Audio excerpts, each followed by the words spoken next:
Today's video, I'm going to be upgrading my cooling system in my Corolla. What I have here next to me is all the components, all the parts that I'm going to be using in upgrading my cooling system. I'm just replacing it because it works. I have here a all aluminum radiator, aluminum fan shroud that I got off eBay. It did come with some crappy fans on it that I did not trust. I just wanted the aluminum fan shroud just so I can replace it with these Mishimoto 12-inch 1100 CFM fans. They pull about 7 amps each, and to power those I have these two Jags wiring kits. They come with everything included that I need except for connectors. I still need to get those. Those are on the way.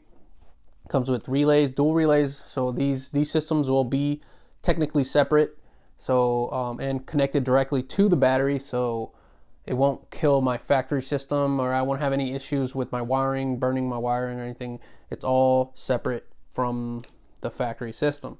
I also did get OBX radiator hoses. They're yellow. I also got new clamps. These are all new Toyota clamps, brand new clamps. And I also did get a brand new thermostat since I'm going to be removing the radiator, ease of access, might as well. I'm going to be removing the radiator hoses anyways, and one of the radiator hoses goes to the neck to the thermostat. So I got a thermostat, new O-ring, and I'm ready to go. The last part was that I got is a coolant reservoir. Because of this aluminum fan shroud, my stock shroud has a single fan and a coolant reservoir on it that is going to get eliminated. This is a coolant reservoir for, and I'm going to get flamed for it, but this is a coolant reservoir for a 94 to 01 Integra that I got for free from a buddy. He was doing a part out and I just, I hit him up. But the next thing is just get all this stuff installed in the car.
So the radiator is installed, fan shroud, cooling fans, the wiring kit, a new thermostat.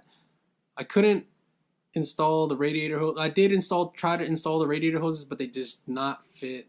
The top one had a kink in it. I just didn't like it.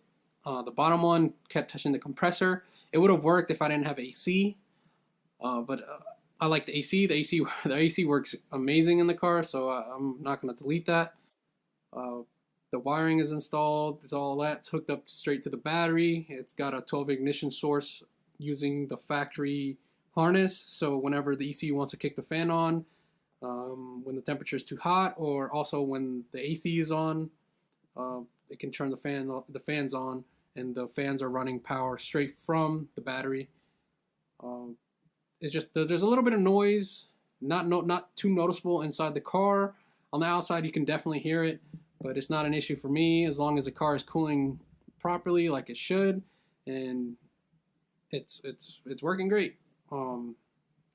I thought there was going to be a little bit more room with this fan shroud setup just because it was a slim fan, but it gave me about like 10 mil of space. Like it's barely any space that it gave me in my engine bay. Reason why I couldn't mount the coolant reservoir.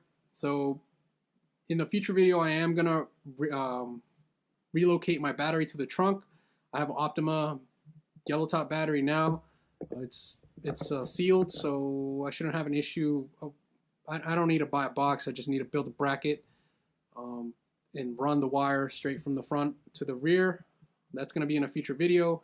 And once that is done, I will also install at the same time my coolant reservoir in the stock position. I know I've been missing out on the YouTube for a little bit. I've just been on vacation and work has been pretty hectic. So finding time to work on anything is it kind of sucks. So,